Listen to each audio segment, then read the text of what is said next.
اول فضیلت ارته بیانوم. عبداللہ ابن عباس فرمائی او دا حدیث ډیرو کتابو روایت کړی دی. امام ابو داود روایت کړی دی،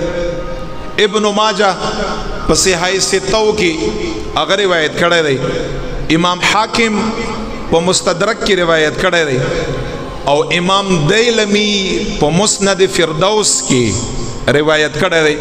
علی هذا القیاس په همدغه طریقه باندې ډیرو محدثینو دا حدیث روایت کړی دی. او حدیث راوی دی سیدنا عبداللہ ابن عباس رضی اللہ عنہ. عبداللہ ابن عباس سے فرمائی دا حدیث واوری. عبداللہ ابن عباس فرمائی فرضا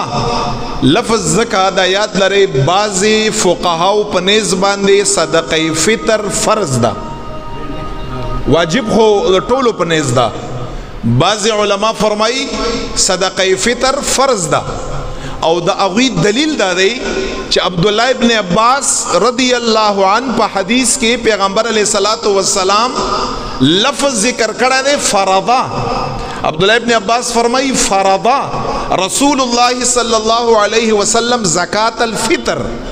فرض کڑا دے پیغمبر علیہ السلام مبارک پخپل امت باندے صدقہ فطر چھ مالدار خلق بمال را اخلی غرباو مساکین و محتاجان لبی ورکی خامو. او بیا په دغه حدیث کې مخکې یو ډیره ښایسته جمله ده، بلکې دوه جملې دي. حکمت پکې څه دی په صدقه فطر کې؟ بیا ورته تعریف کړم چې صدقه فطر کوم مال ته یي، په مسایلو کې وروسته ورته وایم. اول یې څو فضایل ورته بیانوم. نبی علیہ السلام فرض کړی دا، واجب کړی دا، لازم کړی دا، خامخا به ورکی څوک چې مستحقین دی اغویلا. وجه پکې صدا، حکمت پکې صدای. وجه و حکمت پکې دا دی چې بعض وخت کې ماو تانا پر رمضان کریم کې ماو تا روزدار یو، خو پر رمضان کریم کې ماو تانا دروغ ویل شوی، پر رمضان کریم کې ماو تانا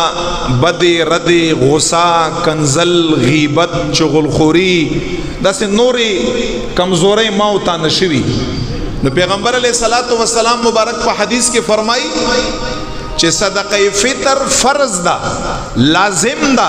واجب دا.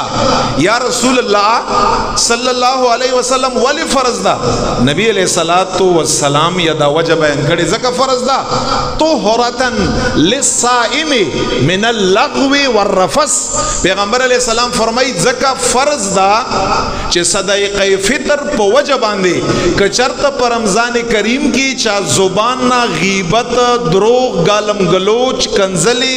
نور داسی نازبا خبری غصہ چانا پر رمضان کریم کی شوی دغی صدقہ فطر پو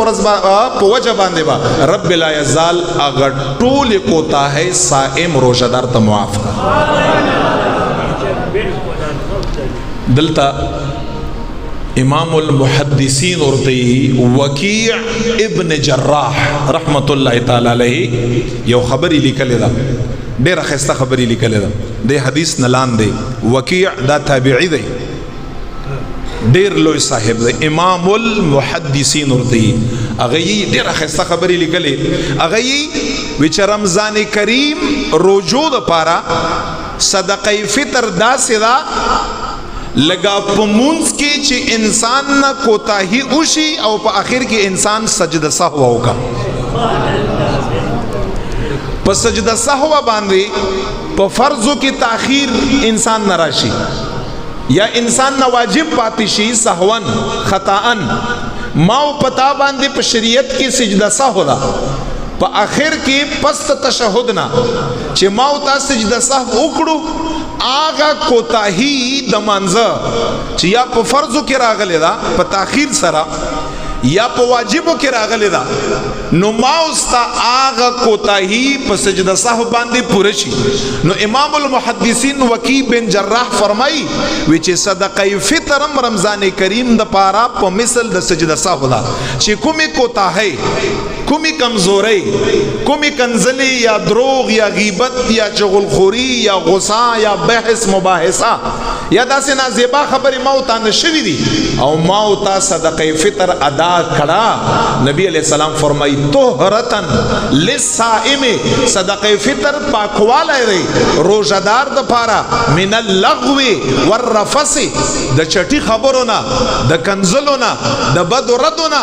چې په رمضان کریم کې کړي او صدقه فطر یو کړه رب لا یزال ی روزه د دغه هر خبره نه پاکي کړي څومره لوی عظمت ته پکې او دویم نمبر محبوب کریم آقا علیہ السلام فرمائی وطعمتن للمساکین نبی علیہ السلام فرمائی دویم حکمت په صدقه فطر کې داري چې دا غریبانانم ما او تا سره په اختر خوشالو کې شامل شي نبی علیہ السلام غربا دي ضروری خو نه ده چې انسان تا ته په خوله باندې وایي چې زه باز ډېر حیاناک خلک شته عزتدار خلق شتا هغه ته ویلای نشي یا په ظاهر باندې هغه ته یو قسم ښکاری دی وجنا نبی علیہ السلام فرمایي وطعمتن للمساکین په صدقه فطر کې طعام خوراک خوشحالی دا غرباو د پاره مساکینو د پاره محتاجانو د پاره چې تاسو صدقه فطر ادا کړئ رب لا یزال بدا قبول کا او غربا به تاسو سره د اختر په خوشحالو کې شامل شي بیا نبی علیہ السلام مکه حدیث کې فرمایي من اداها قبل الصلاة فهي زكاة مقبولة ومن أداها بعد الصلاة فهي صدقة من الصدقات ډیره خسته خبره نبی علیہ السلام فرمایلی نبی علیہ السلام فرمای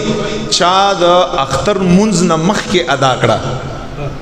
اختر من اداها قبل الصلاة چا چې ادا کړه صدقه فطر د اختر د منځ نه مخکې په رمضان کریم کې یو ورځ نه مخکې نبی علیہ السلام فرمایي فهي زکات مقبوله دا صدقه فطر هم دا او دا رب العزال په در کې قبول هم دا ګارنټي هم نبی علیہ السلام کړي قبول هم دا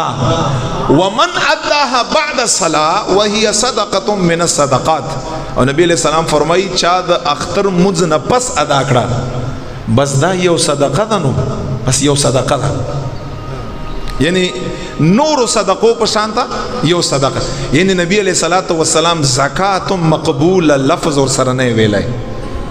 نو دی وجنا علماء فرمائی مسنون طریقہ دادا سنت من السنہ دا سنت نہ دادا نبی علیہ الصلوۃ والسلام دا حدیث نہ دا پتہ لگی چې صدقه فطر دا اختر د منځ نه مخکې د رمضان کریم په روزه کې غرباو ته ادا کول پکار دي خامخ ځکه دې سره ټکه دی زکات مقبوله دا داسې صدقه فطر د چې دا قبول او منظور ده دې ته شرف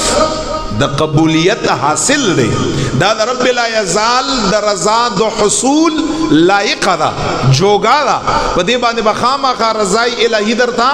حاصلږي او چې د اختر منځ نه بعد د ادا کړه ادا شوا خو نبی علیہ السلام فرمایي بس دا یو عام صدقه و د صدقونه لکه څنګه چې موږ تاسو عام ورځو کې خیرات او صدقه کړو بس هغه عمر ثواب یې دی باقي رب لا یزال یا قبلی او رد کوي الہ العالمین باغې باندې بیا ښه عالم دی ستا د زړه اخلاص او اراده ته ګوري